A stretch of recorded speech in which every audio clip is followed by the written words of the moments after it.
a new training that we're offering right now is called the Leadership Skills for Supervisors. I suspect some of you uh, have seen the advertisements for that. We just want to talk about that for a little bit here, and we'll see if I can get my slides to advance.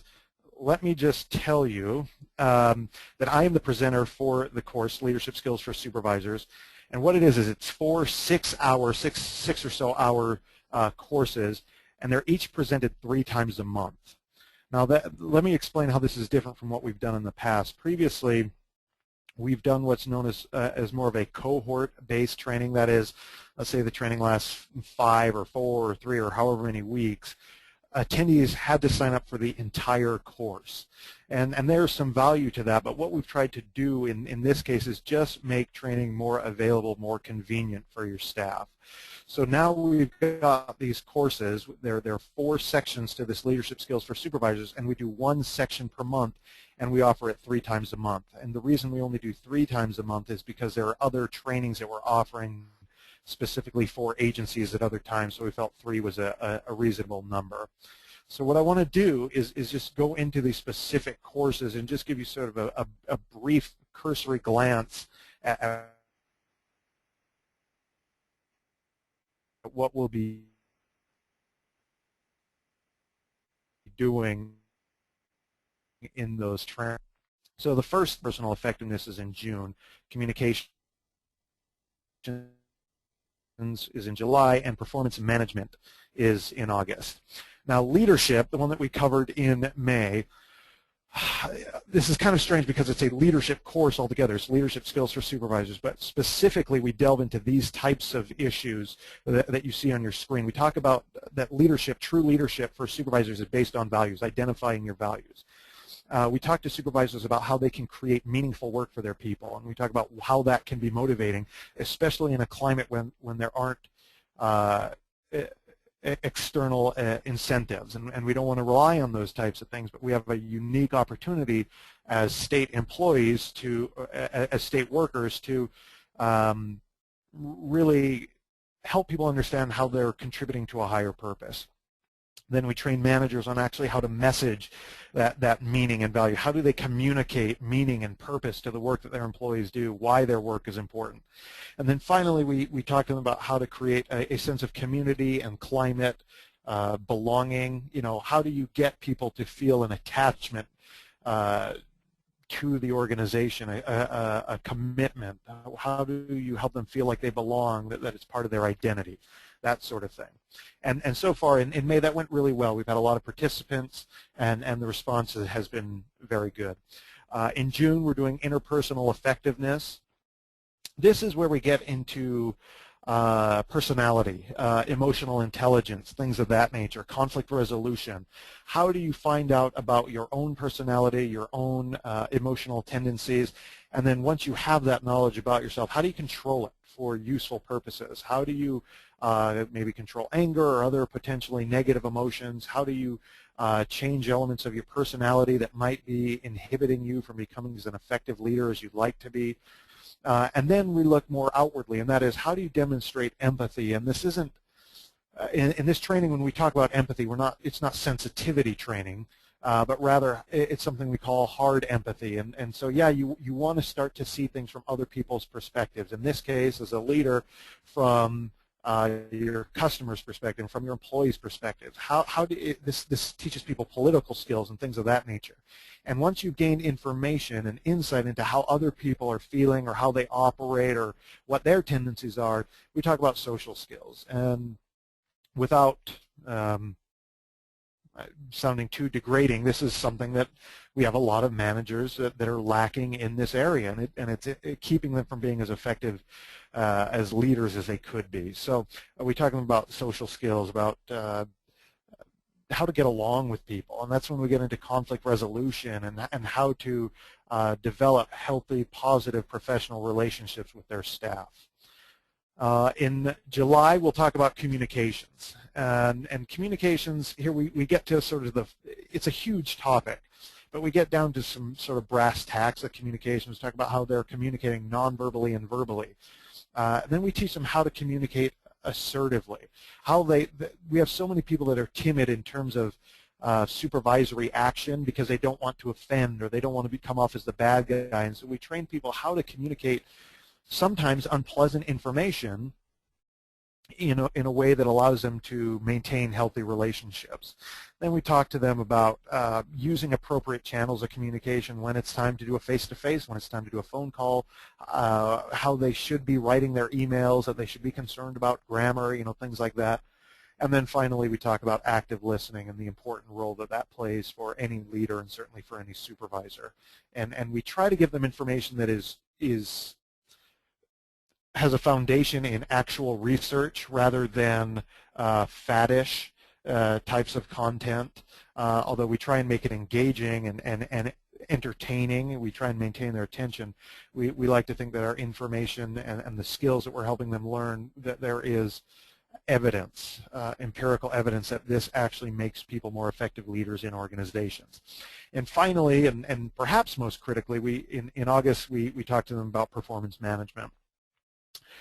This is sort of the rubber meets the road leadership. We talk to them that they can have all the vision and meaning and purpose and be great communicators and all that kind of stuff, but unless they are actually getting improved performance from their teams, from their employees, it's difficult to be a leader within an organization. We help them learn how to set effective goals, and when people aren't performing up to standards, how to give them that feedback, how to give them constructive feedback when they aren't meeting standards, how to coach employees as individuals. You have employees that are at different readiness levels on various tasks.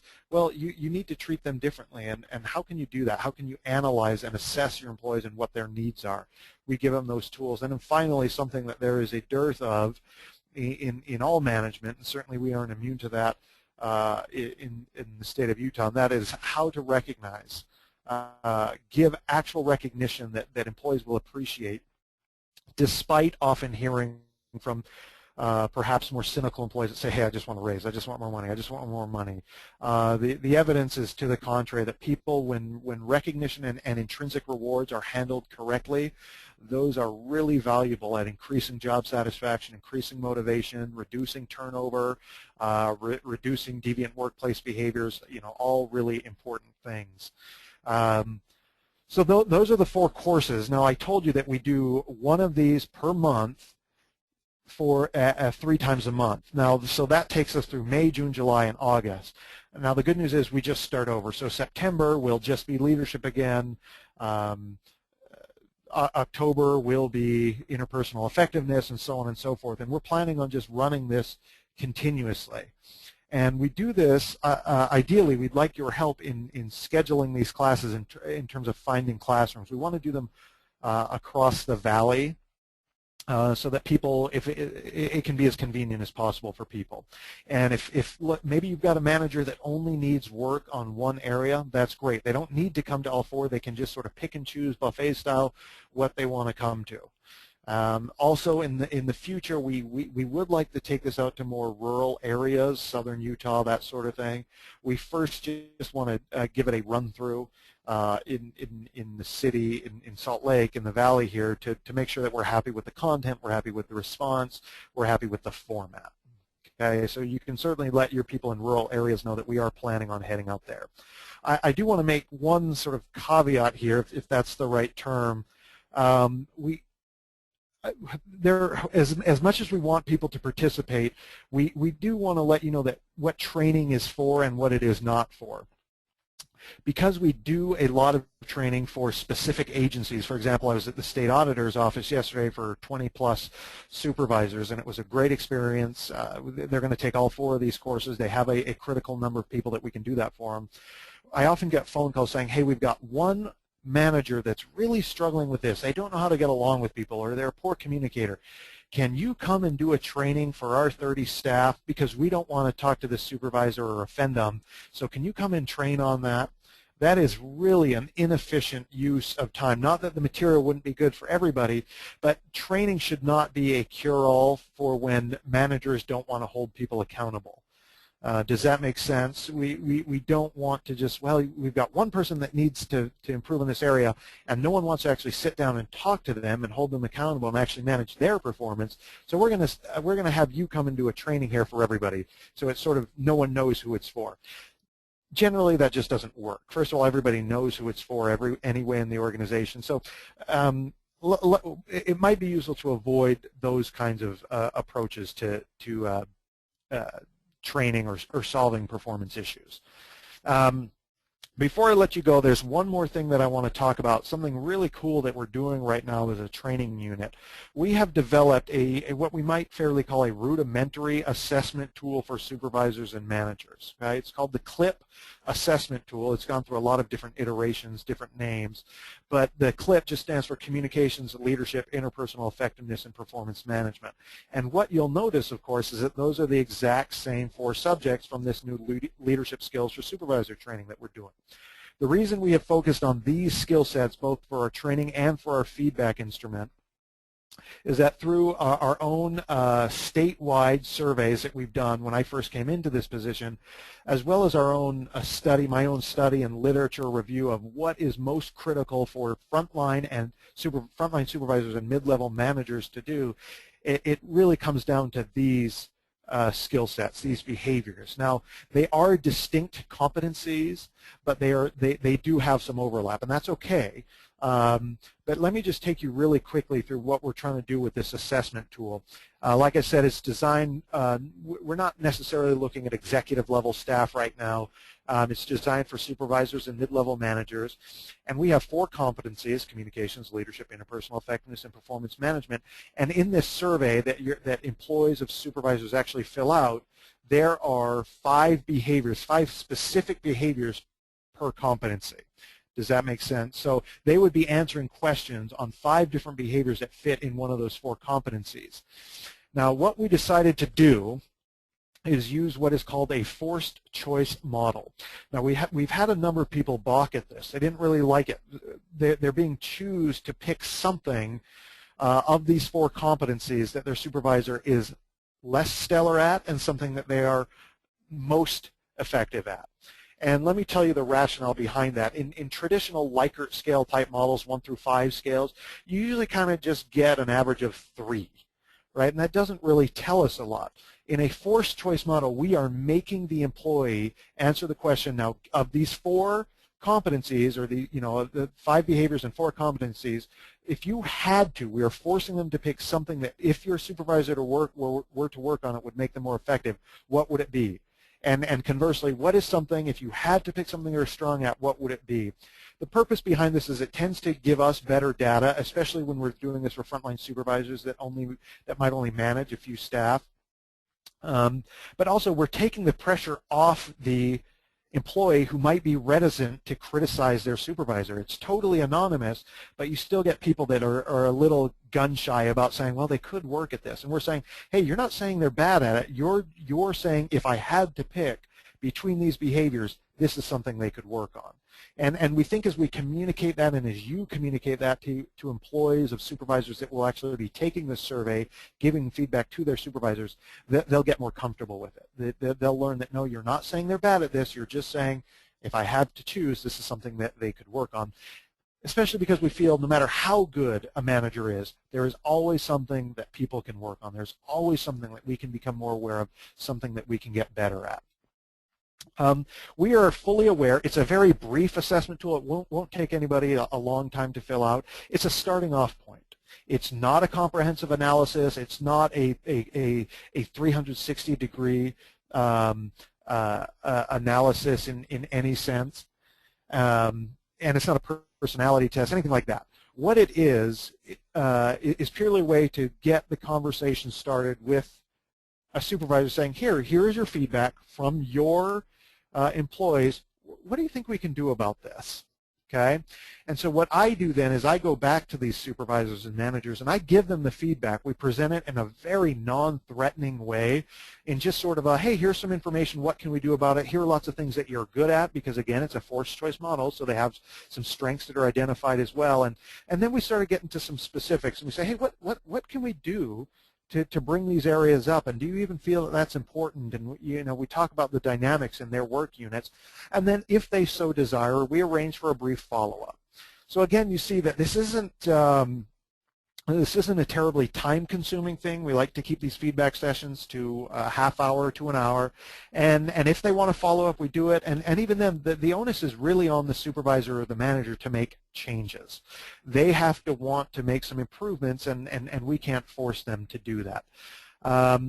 Finally, I'll just put this up for you. These, because we've already talked about these things to some extent, these are some definitions of the different competencies, but we've already seen, like in our leadership skills for supervisors, we've already seen some definitions about these competencies. So communications is just being able to communicate formally and informally, being able to understand that you are always communicating. Leadership is how to motivate people, how to tie their work into something important that's bigger, that helps them see how they add value to an organization, that really gets at intrinsic motivation. Interpersonal effectiveness is helping people understand that they matter as people and not just as employees. And then, of course, performance management is rubber, like we said, that rubber meeting the road, that making sure that performance is happening, how to hold people accountable, because we've got a lot of managers that are afraid to do that. So in a nutshell, that's what we have. That is the leadership skills for supervisor training, as well as this new assessment tool, and we're ready to roll that out. We're looking to market everything that we do through the field staff, through your units, because we want them to understand that when the Utah Leadership Institute offers a training, we want them to feel that as if that is your field unit offering the training. We are you, you are us, and they need to know, hey, this is DHRM providing me with another training. And so we're really relying on the field offices to promote these things, to market them, not only because it's a more effective way of marketing, but also so that our customers understand that relationship, that when we offer something, that is you offering something.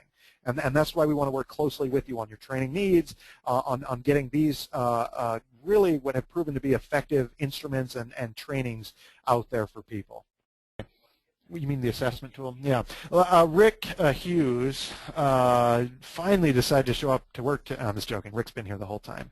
Rick brought up a good point. We are looking for a handful of leaders that we might continue to test this assessment tool with, to give it another go-around. So if you've got a team of leaders that you know could benefit from this, again, we don't want to single one person out. We don't want an agency to just say, well, here, we've got one supervisor that's terrible, similar to what I brought up about the training. We've got one person that's terrible. We don't want to tell them, so can we give them this feedback? Can you give them this feedback instrument so you can be the person that tells them that they're terrible?